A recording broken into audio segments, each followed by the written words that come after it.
Madame, Monsieur, bonsoir. Les dialogues nationaux inclusifs aura-t-il lieu ou non? Le président de la République dit oui, mais il faut qu'il se tienne sur le territoire national, conduit par les institutions de la République, et selon le respect ou bien selon la Constitution. Comment trouvez-vous cette position du président de la République exprimée devant les corps diplomatiques accrédités à Kinshasa samedi dernier? Nous allons en parler dans cette émission. La position de la CENCO SCC par rapport à l'aveu de Kigali qui a enfin reconnu sa collaboration avec la FCM23.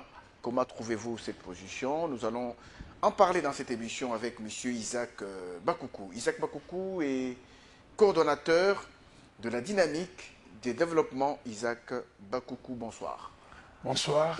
Isaac Bakoukou, c'est vous qu'on appelle l'homme de la revanche. Sol sur le sous-sol. Du sol sur le sous-sol. Sur le sous-sol. Parce la revanche du sol sur le sous-sol. L'exploitation minière est épuisable. Oui. Tandis que l'agriculture n'est pas épuisable. Vous êtes dans l'agriculture. Je suis dans l'agriculture, je suis le porte-parole autoproclamé de l'agenda de la transformation des produits agricoles initié par le chef de l'État, Félix Antoine Tshisekedi Tshilombo. Parce qu'il concevait très mal qu'un pays comme le Congo, qui est fertile, qui a une chance extraordinaire au niveau saisonnier, que nous continuons à importer de produits de première nécessité, notamment le maïs, le farine de manioc, les haricots, les oignons, etc. Alors que l'argent qu'on utilise pour importer ces produits, on peut l'utiliser pour autre chose, mais nous devons cultiver ici, chez nous. Parce qu'il est inconcevable de voir un pays comme la Côte d'Ivoire. Il a la superficie du Grand Équateur, mais il est premier producteur mondial du cacao. Allez-vous comprendre ces choses-là? Aujourd'hui, je commence à constater que les bananes sud-africaines sont vendues ici à Kinshasa. C'est ainsi, j'avais saisi le ballon au bon pour que... Même les bananes? Oui, quand vous voyez les bananes jaunes là, très propres. Très propres, oui. Mais ça vient d'Afrique du Sud. C'est inconcevable. C'est inconcevable. Donc, nous devons absolument relancer notre agriculture. On importe même les bananes. Mais je vous dis, une politique gouvernementale de l'agriculture. Nous ne voulons pas, nous ne soutenons plus les slogans. J'ai vu le ministre de l'Agriculture lancer la campagne agricole 2025-2026, mais nous qui sommes des acteurs du terrain, nous ne les sentons pas. D'ailleurs, je suis parmi les gens qui avaient écrit au ministre de l'Agriculture pour qu'on puisse nous octroyer les intrants, les équipements, et aussi j'ai proposé l'organisation de la foire internationale de l'agriculture et de l'élevage. J'ai écrit depuis le mois d'octobre, jusqu'à aujourd'hui, je n'ai pas eu la réponse. Or, nous sommes dans une chambre de commerce. Si ils estiment que ce n'est pas intéressant, nous allons nous organiser cela. Parce que quand ils sont partis en Chine, ils ont eu des contacts, mais le marché, c'est où? Comment on va trouver des partenaires qui cherchent le produit congolais, alors que la foire, c'est un marché, c'est la rencontre entre le vendeur, donc les exposants, le producteur et les acheteurs. Il y avait la foire de Paris, maintenant c'est le salon de l'agriculture. Il y a la foire des Libres-Amours. Et quand vous allez dans cette foire-là, vous allez trouver le fabricant des engins, le producteur des semences, le producteur des engrais et le producteur de produits. Et ils sont là et ils signent des contrats. Ils étaient partis en Chine. Les Chinois ont besoin de cacao, autant de tonnes. Ils ont besoin de café, autant de tonnes. Ils ont besoin de piment, autant de tonnes. Où est-ce qu'ils vont trouver les gens là? S'il n'y a pas un endroit annuellement auquel tout le monde se retrouve. Il y a la foire qui est là. Il y a le ministère de l'Élevage. Il y a le ministère de l'Agriculture. Il y a le ministère des Petites et Moyennes Entreprises. Il y a le ministère du Commerce extérieur. Le seul qui a répondu à mon courrier, c'est le ministre du Commerce extérieur. je remercie Julien Paluku Julien Paluku. pour l'intérêt qui... Parce que lui, il a du réagi commerce au moins. extérieur. Oui, il a réagi. On a mis un conseiller, on est en train de travailler. Mais le reste du ministère, personne n'a réagi. Alors que nous ne pouvons pas développer notre agriculture si notre agriculture n'est pas mécanisée, n'est pas équipée et que nos produits que nous produisons, et nous devons savoir qui produit quoi. Dans la province de l'Équateur, on produit quoi? La province de Maïndombe, on produit quoi? À Maniema, on produit quoi? Province Nord, Sud, on produit quoi? Le Congo central, on produit quoi? Parce que si vous réunissez tous ces acteurs-là, mais au moins les Chinois ou les Européens qui ont besoin des cacao, qui ont besoin des cafés, qui ont besoin des bananes plantées, ils viendront à la fois et trouver les partenaires avec lesquels ils vont signer un contrat. Mais j'ai l'impression comme si on se laisse dans le slogan, mais dans la pratique, moi j'ai plus de 120 hectares, je n'ai pas d'enjeu, c'est avec les fonds propres que je suis en train de... Vous allez montrer les images et vous allez voir comment ça fonctionne. Raison pour laquelle je dis vraiment au ministre que je connais bien, le ministre de l'Agriculture, ministre d'État, ministre de l'Agriculture et Sécurité alimentaire, de booster ses conseillers. Il est inconcevable que nous puissions écrire une lettre pour une suggestion très sérieuse. Depuis le mois d'octobre, nous sommes au mois de janvier, on n'a même pas une réponse, ce qui est grave. Donc l'administration est un peu lourde de ce côté-là. Alors, revenons un peu à vos activités en tant que coordonnateur de la dynamique du développement Isaac Bakoukou. Que faites-vous concrètement? Ce que je fais concrètement. Et vous le faites où? Je le fais à l'Équateur et à la périphérie de la ville de Mbandaka. Je suis à Djombo et je suis à Kolikoli. Djombo, c'est à 7 km de la ville de Mbandaka et Kolikoli, c'est à 29 km de Mbandaka. J'ai aussi un partenaire qui est à 23 km de Mbandaka, qui est Odaye et Mme Jenny Yanga. On a au moins 500 hectares. Moi, j'ai 120 hectares. Mais vous avez 120 hectares. Moi, j'ai 120 hectares. 120 hectares. 120 hectares. Alors, qu'est-ce que je fais? Le maïs, le manioc, les arbres fruitiers. Et l'objectif, c'est d'avoir plus de 100 000 plantines de cacao et 50 000 de palmeraie. Les cafés, je les mets un peu de côté. Et là, vous montrez, je fais des pépinières moi-même. Je fais venir des cacao, des guéménas et de guadolite, et même à côté de la ville de Mbandaka, les bananes plantains, les bananiers, les régés, je les fais venir des Kindu, parce que je dois sélectionner les espèces. Voilà ce que je fais. Je transforme le manioc en farine de manioc et le maïs en semoule de maïs. Ce que je fais, et le piment également, voilà. Mais le pays est grand. Nous devons renforcer notre capacité de production. Il faut que j'arrive à produire à chaque production, à chaque récolte, j'arrive moi à 100 tonnes ou à 50 tonnes minimum. Mais nous sommes là. On nous parle de relance, on nous parle de la relance de l'agriculture, on nous parle de la relance dans la campagne agricole 2025-2027. Mais moi, je n'ai pas d'enjeu, j'ai pas de... Mais je ne sais pas... Vous avez effectivement, c'est un bon projet, 120 hectares, c'est quand même... C'est normal. Parce qu'un pays ne peut pas se développer si son agriculture n'est pas développée. Oui. Quand vous parlez de la France c'est le pays de l'agriculture. Les États-Unis, c'est le pays de l'agriculture. Le fromage, le vin, le champagne que vous consommez ici, c'est le produit de l'agriculture. La viande qui vient. Vous savez qu'à Kinshasa, la viande coûte très cher. Et quand vous quittez Kinshasa à partir de l'aéroport pour aller vers l'Embakala, tout ça là, il n'y a que des maisons qui sont construites. Il n'y a rien. Mais quand vous quittez Bruxelles pour aller à Liège, vous allez voir les champs de maïs, de betteraves, de pommes de terre. Vous allez à Paris, c'est la même chose. Vous allez en Allemagne, c'est la même chose. Alors, les gens préfèrent construire, et on va même arriver à avoir la crise des légumes élémentaires, tels que le bité-couté. On construit, mais on ne cultive rien. On ne fait rien. L'agriculture, c'est quelque chose qui va permettre d'avoir, l'autosuffisance alimentaire et le surplus sert pour l'exportation. Aujourd'hui, les cacao et les piments et les cafés sont recherchés. Et nous produisons de très belles qualités de cacao et de cafés, arabica et robusta. Vous vous sentez tellement à l'aise dans ce travail, dans cette... Non, mais je suis de développement, quand vous descendez sur terrain, c'est un projet, vous êtes avec les cultivateurs, les travailleurs. C'est une passion de l'enfance. Moi, je n'ai pas aimé, je n'aimais pas les études. Ok. Je n'aimais pas les études. Mais quand même, vous avez étudié. Je l'ai fait pour mes parents. Ok. J'avais une passion de l'agriculture. Je me rappelle une fois, mon père m'avait amené au village. Je suis allé chez mon grand-père, et les champs de café, et j'avais aimé. Et quand je suis allé en Europe, je constatais que les grosses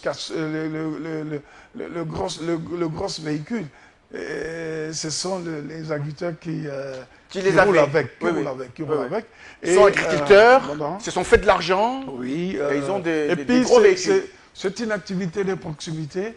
Tu es en contact avec tout le monde, paysans, cultivateurs, tout cela et consorts. Et puis, c'est quelque chose que j'ai cultivé ça dès mon enfance. Je souhaitais devenir un armateur et un agriculteur.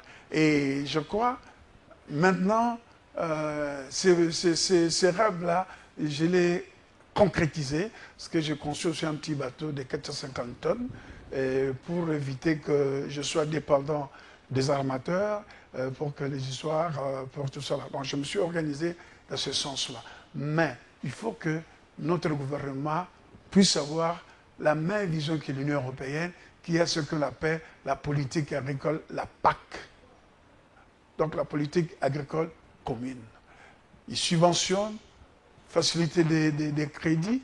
Quand il y a les surplus, ils achètent le produit et ils envoient ça dans le truc humanitaire. Mais là, je ne vois pas les choses comme ça. Même au niveau de l'élevage. On aura la crise ici. Regardez la ville de Kinshasa, la population a augmenté. Ce n'est pas le marché qui manque. Mais les produits sont devenus chers, c'est parce qu'on ne produit pas beaucoup et les agriculteurs ne sont pas soutenus et la profession de l'agronome n'est pas aussi très valorisée, alors que dans des pays comme le nôtre, nous devions encadrer les agronomes, les valoriser. Les agronomes vivent à Kinshasa, mais alors que les agronomes doivent les travailler, c'est dans le fond fin. Nous avons beaucoup d'espace. Donc vous avez besoin du soutien, d'un financement. J'ai besoin que le gouvernement sache que un ventre affamé n'a plus d'oreilles. Et soutenir les agriculteurs, les équiper avec des tracteurs, les laboureurs, les semoirs, tout cela et consorts, et les autres outils. Moi, j'exploite jusque-là 15 hectares. Ben, si j'avais les tracteurs, j'allais épuiser tous mes 120 hectares et je chercherais d'autres. Mais on est là, vous passez dans le cabinet, parfois certains conseillers arrogants, le protocole, ça ne suit pas, tout ça, les consorts. Alors que c'est un ministère pour nous les agriculteurs, pour nous les planteurs, pour nous les hommes qui sont sur le terrain, pour les activités agricoles. Très bien. Alors on va revenir maintenant au sujet du jour. Il s'agit du dialogue national. Vous avez certainement suivi les discours du chef de l'État devant les ambassadeurs. Il dit oui au dialogue, mais il le maintient au Congo. Et il souhaite qu'il se soit organisé par les institutions du pays dans le respect, dit-il, de la Constitution. Comment trouvez-vous ça? Comment ne pas aimer un président comme Félix Antoine Tshisekedi Tshilombo, qui a un amour très débordant de ce pays? Je dois d'abord le féliciter, le remercier pour tout ce qu'il fait pour ce pays, les initiatives, tous ceux qui sont en train de faire les tralala parce qu'ils ont peur de voir Félix Antoine Tshisekedi réussir et transformer ces pays, raison pour laquelle on lui impose cette guerre importée d'agression où on a mis le patin. Je dois aussi le remercier pour avoir choisi un ministre d'État et ministre de la Justice, garde des Sceaux, M. Guillaume Gueffa, qui est en train de travailler en sous-marin, sans bruit, ni tambour, ni machin, et il est en train de travailler pour que nous quittions cet état de l'impunité et cet état où les individus et même le politique, même le mandat et les mandateurs sont devenus spécialistes de la spoliation de biens appartenant à l'État. Je le félicite pour avoir identifié 150 maisons ou parcelles ou biens appartenant à l'État, rien que dans la commune de Lagombe. Et vous devez savoir que l'État a des biens limités, bandales, dans toutes les communes de la ville de Kinshasa. mais il a commencé et il faut l'encourager. Et c'est pour cela que je dis vraiment merci au président de la République et je le félicite. Alors, revenons au dialogue. Vous voyez que, d'abord, moi j'étais un anti-dialogue. Et consolidé par les déclarations de Kagame et les déclarations de l'ambassadeur du Rwanda au Nations Sénat. Unies. Ces déclarations ont dépouillé le dialogue de toute sa substance. Okay. Avec qui allons-nous dialoguer? Parce que Kagame a dit que le problème n'est pas Kabila, le problème n'est pas Tshisekedi, c'est le problème des territoires octroyés injustement à l'RDC. Heureusement, le roi Philippe de Belgique, qui sont les acteurs de la conférence de Berlin 1885, a réagi en disant qu'avant 1880, le Rwanda n'existait pas. Les terres que vous occupez là, ce sont des terres congolaises. Alors, dites-moi avec qui allons-nous négocier? Allons-nous dialoguer? Nous allons dialoguer avec qui? Les Nanga? Qui? Les Nyarugabo? Qui s'est retrouvé dans toutes les rébellions. Moi, je comprends vous les Kassaya. Quand quelqu'un prend votre épouse, vous lui envoyez la foudre. Mais ces gens-là, pourquoi vous ne les renvoyez pas la foudre? Les prophètes là qui sont là, pourquoi vous n'identifiez pas les positions de Dieu, ne vous révèle pas les positions de l'ennemi pour qu'on puisse le détruire? Non, s'il vous plaît, parce que ce qui se passe. Non. Vous demandez au Kassaya d'envoyer la foudre. Oui. Vos chefs coutumiers, la lettre. Non, mais moi je vois, on nous parle, vous prenez la femme d'autrui, non, vous volez le truc, on vous envoie la foudre. Alors, les gens comme les Nyarugabo, les Nanga, tout ça, les qui sont en train de jouer non seulement avec l'équilibre de la République, sont en train d'éliminer, de massacrer nos compatriotes, et qu'on est là à distraction. Non. Les dialogues, moi personnellement, je pensais à un dialogue social et économique. Nous avons eu plus de 29 dialogues. Est-ce que vous aurez la garantie qu'avec ces dialogues-là, il n'y aura pas les bis repetita? Avez-vous une garantie? Parce que le meilleur dialogue que nous avons eu en dehors la table ronde de Bruxelles, tout cela comme ça, c'est le dialogue inter-congolais Sun City, où tout est balisé. Parce que les Congolais ne lisent pas le préambule de notre Constitution. Les causes et les solutions ont été relevées dans ces préambules de notre Constitution de 2006. Vous ne lisez pas. Et aujourd'hui, les gens, parce qu'on a pris, entre guillemets, ces carrés miniers et tout ça là, c'est la même chose. Les mêmes personnes qui étaient en 97, FDL, nous passons RCD, CNDP et M23. Ces gens sont des instruments utilisés par le Rwanda pour la balkanisation de notre pays. Et le président de la République a tout à fait raison. Et moi, je n'étais pas d'accord. Quand il a annoncé ça au Congrès, je dis, le chef a parlé, pas de discussion, pas de débat. Et il vient de confirmer avec les représentations diplomatiques lors des échanges de vœux. Et on ne peut plus être plus catholique le peuple que ça. Dialogue inclusif, national, oui. Mais le dialogue ne doit pas constituer une blanchisserie, une impunité, parce qu'ils ont pris le goût. Pour arriver au pouvoir, il faut le sang de Congolais de l'Est. Et ça n'est trop. Aujourd'hui, il faut en mettre un terme. Le cadre est annoncé et fixé.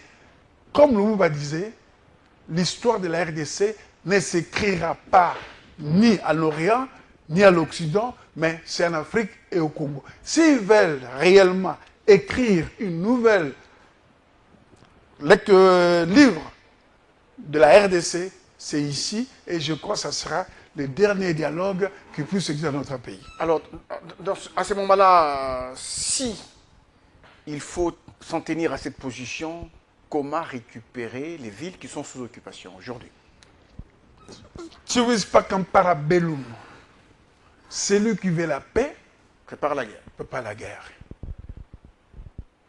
Nous savons ce qui s'est passé dans ces pays. Kabila était l'envoyé pour la déstructuration de ces pays à tous les niveaux, administratif, militaire, économique, tout, pour permettre au maître Paul Kagame de contrôler notre pays et le balkaniser, assassiner les Congolais, déportation des Congolais pour implanter le Rwandais. Nous savons ça. Dans le service des renseignements, est-ce que dans l'histoire de la République, avez-vous entendu, ou dans un pays africain, plus de 40 ou 45 généraux? L'armée, c'est la discipline et la loyauté. Ils surplantent même les civils s'ils exagèrent.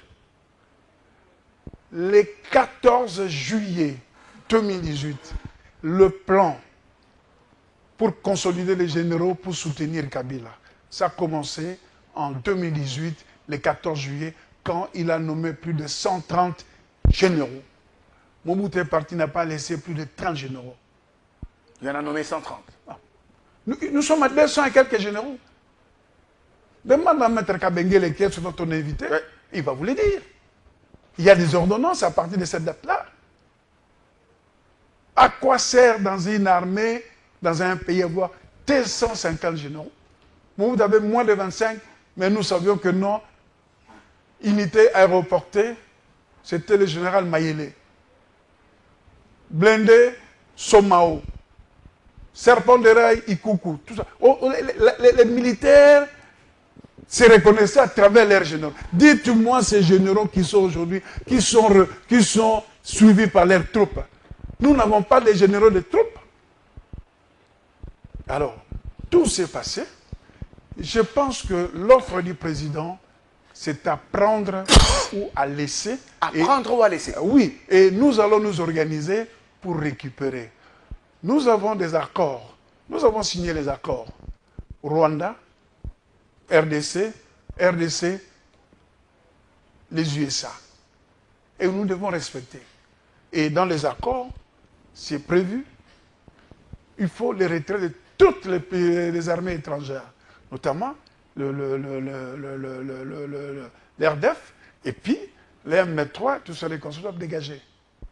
On ne peut pas négocier avec ceux qui ont le sang de nos compatriotes.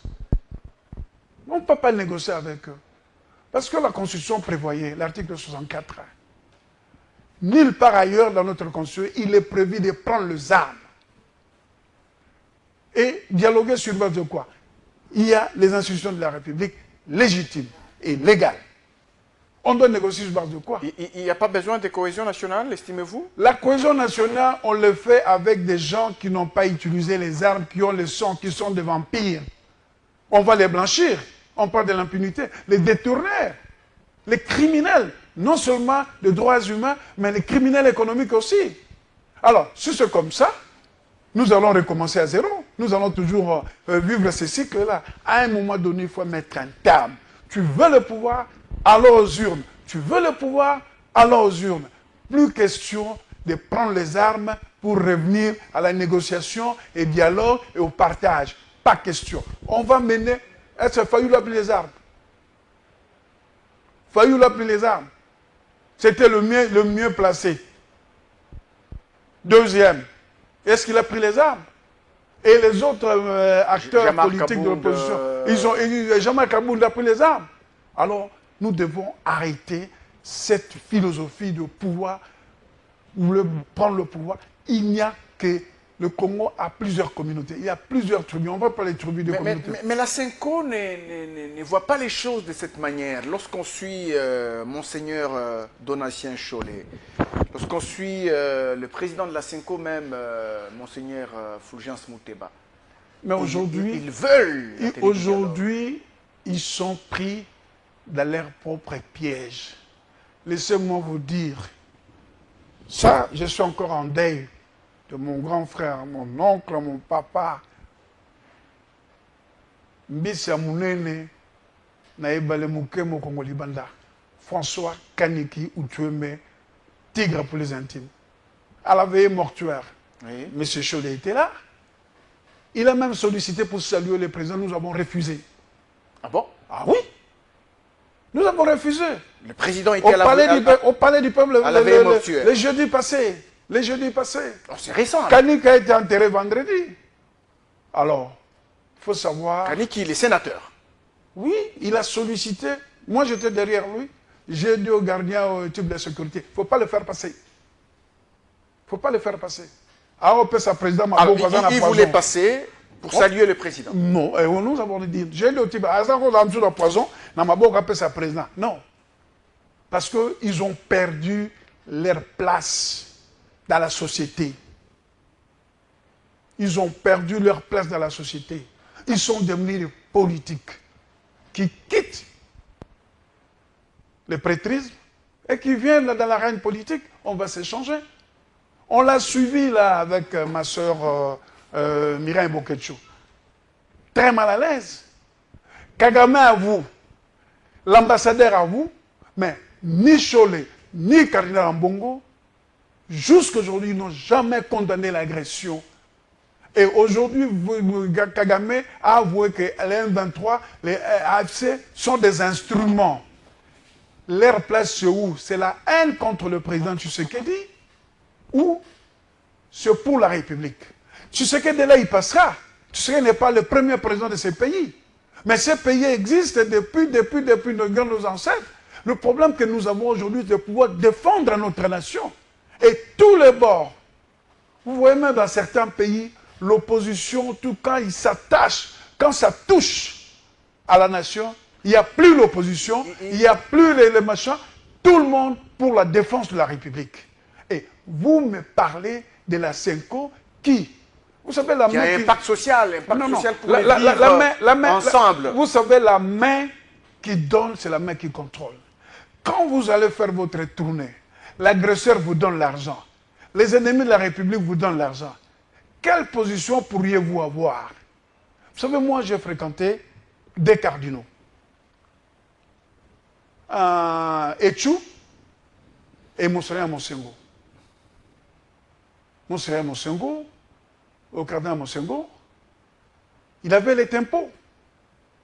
Il savait quand. Et quand il parle, c'est toute la République qui est d'accord avec lui. Aujourd'hui, l'Église est divisée. La 50 de Monseigneur Outebi, ce n'est pas la 50 de Mouteba. C'est différent. Très différent. Mouteba est partisan. Mais Cholet a travaillé avec Marcel Outembi. Mais oui, mais les tempos de l'autre, non, ça ne va pas. Parce que Outembi s'est imposé. Il mettait de l'ordre. Il décidait des règles. La 50 d'aujourd'hui n'a pas de règles. Vous avez l'impression comme si il y a des présidents de la CENCO. D'une part, vous avez le Monseigneur Outembi et d'autre part, vous avez le Monseigneur Cholet. Dites-moi aujourd'hui, nous allons dialoguer pourquoi? L'air machin là. Et s'il faut dialoguer, ce n'est pas selon la feuille de route. Ils ont une mémoire courte. Les gens passaient à dénuder les prêtres. Les gens ont été assassinés au sein de l'église. Saint-François de Sales, à Kitambo, Thérèse Kapangala, Rossichimanga, Saint-Benoît. N'en parlons pas à Saint-Dominique, les gaz que nous recevions. Beaucoup de gens sont morts. Et aujourd'hui, l'Église plaide pour que nous ayons un dialogue inclusif avec Kabila. Qui ont des structures qui soient Kabila. Admettons que les assertions de Nanga sont vraies. Est-ce que Kabila et Nanga ont-ils travaillé pour le bonheur de la République? Admettons que... Les assertions seraient vraies. Comme quoi Tshisekedi a été désigné par Kabila. À qui profitent les crimes? C'était pour l'intérêt de qui? C'est-à-dire pour déséquilibrer la République. Mais ils ont trouvé un homme qui ne recule pas. Alors moi, je demande à tous les Congolais qui ne se laissent pas distraire. Nous venons d'un trou. Si nous n'avions pas un président comme Tshisekedi, on retournerait dans l'esclavage ou dans la colonisation de Banyarwanda et le régime de Kigali. Moi, je ne reconnais pas les Tutsis. Il n'y a pas les Tutsis congolais. Les Belges savent depuis 1985, ils ont établi sociologiquement le nombre étudié, le nombre de personnes qui vivent au Congo. Ils n'ont pas parlé des Banyamulenge. Les Banyarwanda, oui. Ils sont venus pour travailler et pour ceci, cela. Ok. Tous ces mensonges qui ont véhiculé, ou Kagame, d'ailleurs, le chef de la commission des Nations Unies, du Sénat, qui dit en 94, il a trouvé comme alibi pour qu'on ne regarde pas ce qu'il fait chez lui, parce que les génocides étaient les fonds de commerce. Aujourd'hui, il a commis peu de génocides au Congo que ce qu'eux-mêmes se sont massacrés.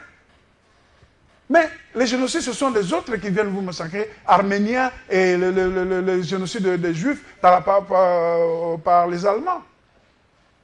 Les massacres entre Hutus et Tutsis ne constituent pas un génocide. Je ne suis pas négativiste, mais je regarde un peu les choses en soi, comme on parle des génocides juifs. Ah oui, c'était en Allemagne, on les a massacrés. On parle des Arméniens avec les Turcs.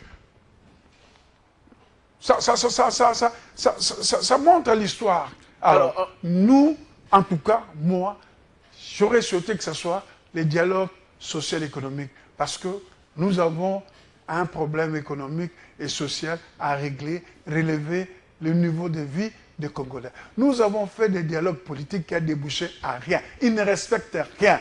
Et le maire, c'était à San City, où tout le monde était là. Il y a eu des recommandations, il y a eu les documents qui ont été publiés, et entre autres qui restent jusqu'à aujourd'hui, c'est le préambule de la Constitution. Mais quand vous suivez maintenant le sermon de Noël de Fulgence Muteba, qui s'en prend aux accords de Washington, qui selon lui ont sauvé un régime, des accords qui ont concédé l'exploitation minière de 99 ans, a-t-il raison ou non? Tomantonge. Dramatisation de quelque chose qui n'existe pas. Ah, dramatisation de quelque chose. Dramatisation. Mais Monseigneur Mouteba avait ouvert la bouche lors des contrats chinois. Il sait qui avait le monopole des transports de matières premières du Katanga en Zambie. Il est qui? C'était qui? Qui a dépouillé la gécamine de toute sa substance? Parce qu'à l'époque de Mobutu, la gécamine avait le monopole de l'exploitation et la commercialisation des minéraux. Qui a démantelé ça? C'est un Katangais, comme ils le disent.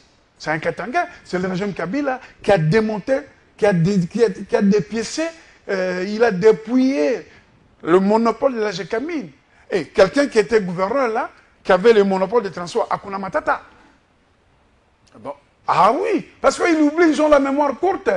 La gécamine, moi j'ai mon grand frère Pascal Essang a été directeur de l'exploitation et directeur commercial et représentant de la gécamine en Tanzanie.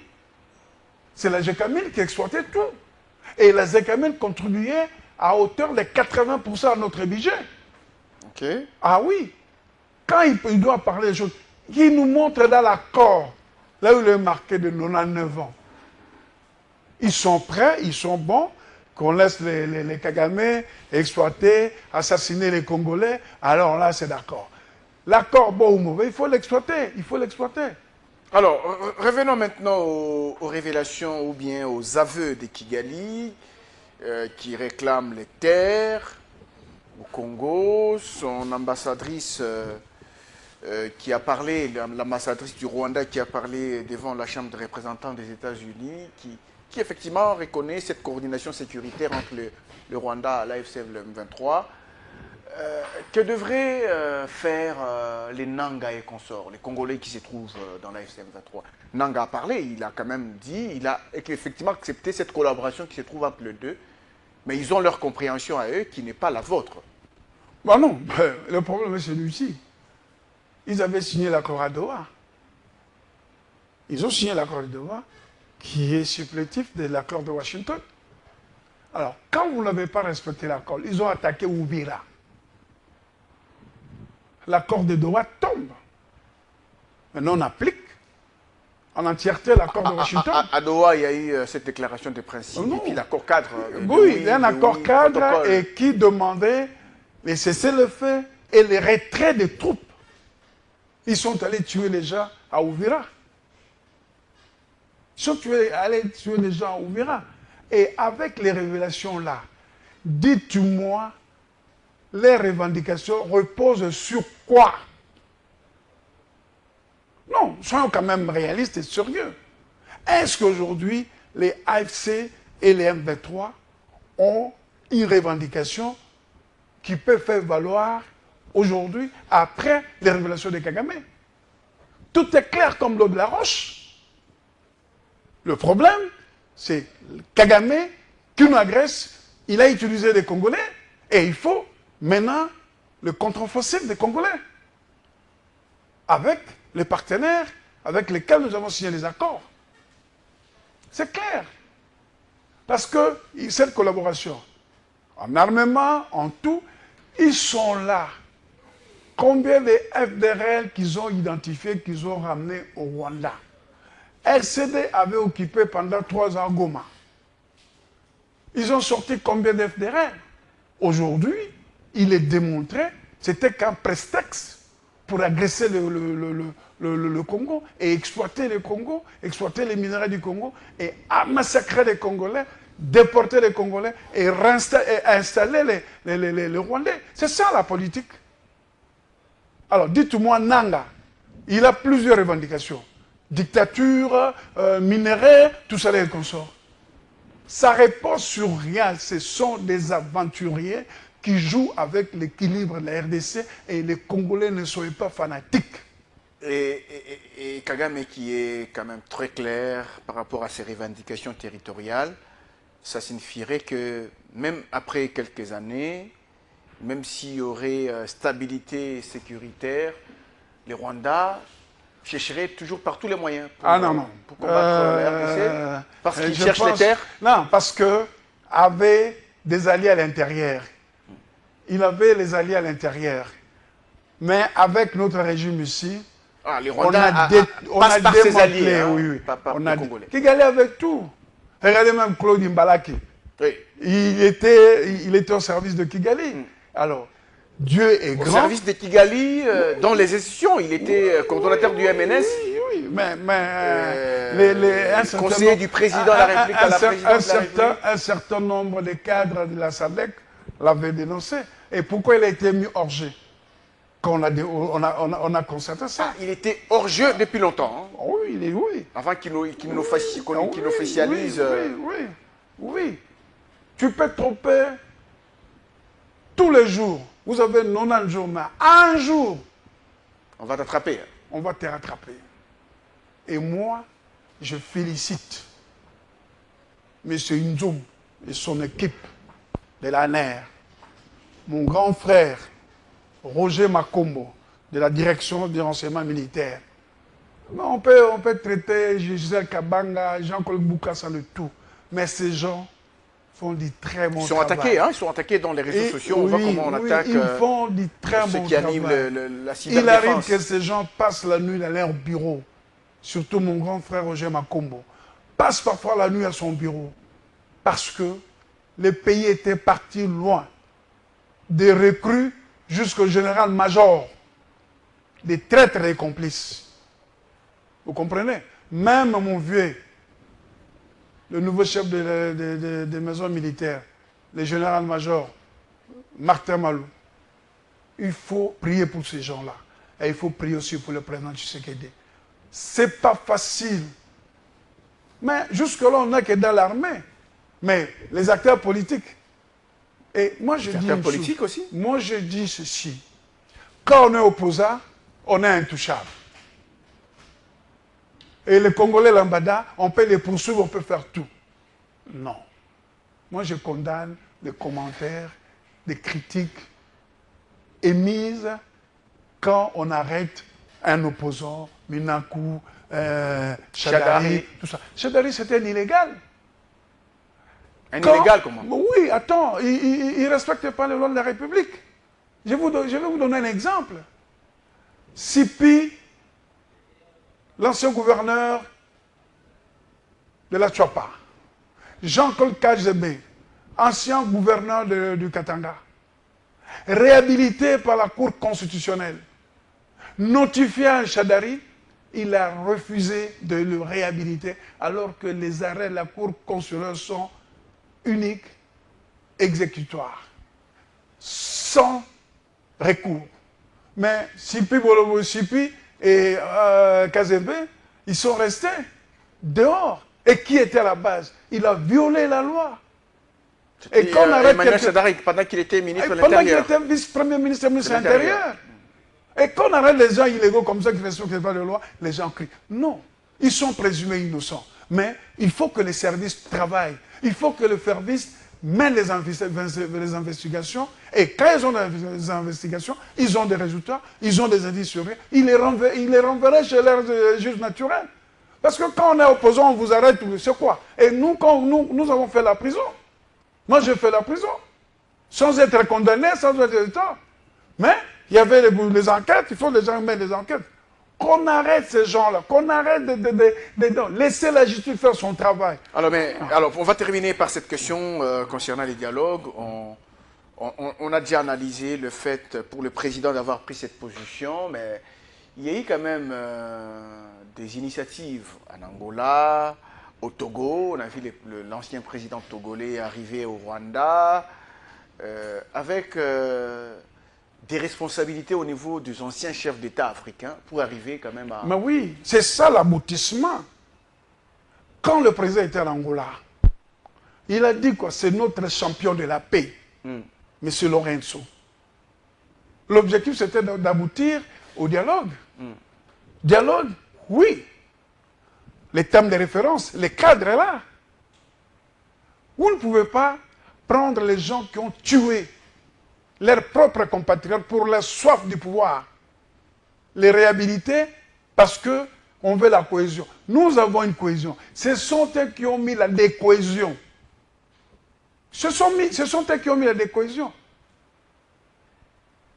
Pendant la guerre des Kabylie, il a négocié tout cela avec les gens. Vous, l'ancien président de la CENI, vous avez programmé quelqu'un.